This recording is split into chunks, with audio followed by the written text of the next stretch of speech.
महाराष्ट्र के कैबिनेट मंत्री संजय शिरसाट जी हमारे साथ हैं। शिरसाट जी, क्या कहेंगे? संजय राउत सभी पर टिप्पणी करते नजर आते थे, इस बार शरद पवार पर भी टिप्पणी की है, क्या स्थिति है ये?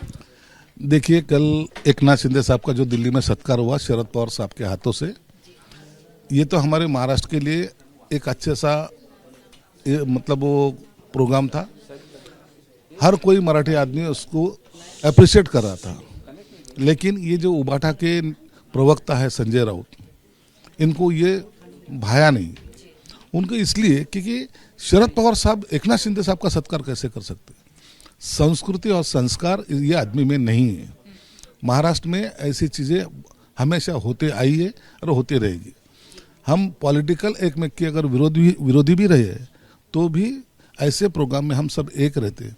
ये अच्छी बात उनके समझ में पल्ले नहीं पड़ी, इसलिए शरद पवार साहब पे जो टिप्पणी की है, शायद उनका अभी उनको भुगतान करना पड़ेगा। उनको वो अभी महाविकास आघाड़ी में शरद पवार उनके साथ में नहीं रहेंगे, ये पक्का हो गया है। एक लाइन यूज किया संजय राउत ने, कहा है कि गुगली डालने वाला भी हिट विकेट हो जाता है।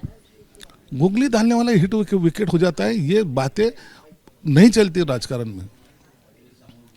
शरद पवार साहब ने तो जिंदगी भर गुगली डाली है, लेकिन वो पॉलिटिकल इतने नीचे लेवल पे जाके उन्होंने पॉलिटिक्स कभी की नहीं। उनको यह राजकारण में का एक सीनियर लीडर बोल के माना जाता है। हम भी देखो, कभी भी उनके ऊपर नीचे के स्तर पे टिप्पणी नहीं करते। उनका एज फैक्टर देखो, उनका बड़ापन देखो, ऐसी चीज़ें नहीं करना चाहिए।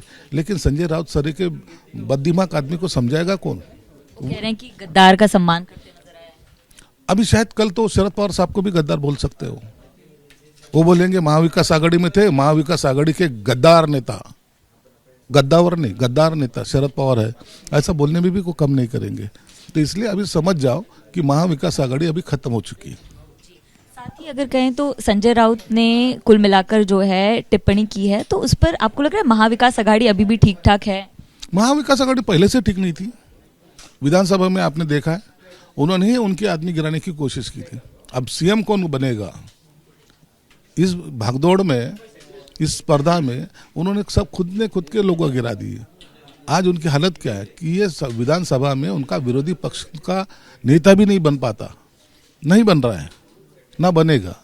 तो इसलिए अभी उनका अस्तित्व खत्म हो चुका है। कांग्रेस उनके साथ में रहना नहीं चाहती।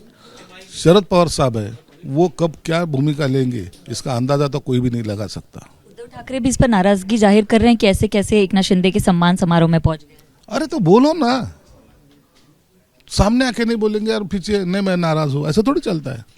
जो भी बोलना है सामने बोलो। लेकिन मुझे लगता है उद्धव ठाकरे ये सब चीजें नहीं बोलेंगे। वजह एक है कि उनके भी कुछ तो भी राज शायद संजय राउत के पास है, ना उसको डांटते ना शरद पवार से वो खुल के बात करते। एक आखिरी सवाल है, वैलेंटाइन डे आ रहा है, तो राजनीति में प्रेम की भी बात हो रही, तो संजय राउत के साथ वैलेंटाइन डे मना सकते हैं? देखो, वैलेंटाइन डे जो है माँ बेटी मना सकते हैं, बाप बेटा मना सकता है, बाप बेटी मना सकते हैं, गर्लफ्रेंड बॉयफ्रेंड मना सकता है। और उसमें शायद ऐसा लगता है कि किस लेना है, तो ये कुत्ते का किस कौन लेगा? आदमी का। कह रहे संजय राउत को कुत्ता कह रहे हैं। अब दूसरा क्या कह सकते? भोंकने वालों को क्या कर सकते हैं? यही तो है ना। तो इसलिए वैलेंटाइन डे इनके साथ हम तो नहीं मनाएंगे। हमें भाई वो पसंद नहीं है। हम हमारे दूसरे कोई भी सहयोगी है, वो कम से कम इंसान तो है, अच्छी बातें तो करते हैं, उनमें उनके मुंह से गंदगी तो नहीं निकलती, वो हमें अच्छे लगते हैं। आखिरी सवाल है, एनसीपी की जो नेता हैं शरद पवार गुट के, उनको कोई नसीहत देंगे? इतनी बड़ी टिप्पणी की है संजय राउत ने उसके बाद। अभी शरद पवार साहब है, वो बोलेंगे नहीं, लेकिन उनको पता है राजकारण में कौन से वक्त क्या गुगली डालना है और किसको आउट करना है। इसलिए अब समझ जाओ, उबाटा को पॉलिटिक्स में से आउट करने में शरद पवार साहब जुट जाएंगे। कैमरा पर्सन हासिफ खान के साथ मैं Namrata Dubey, ABP news Mumbai. For exclusive and insightful videos, subscribe to our new channel ABP Live Premium.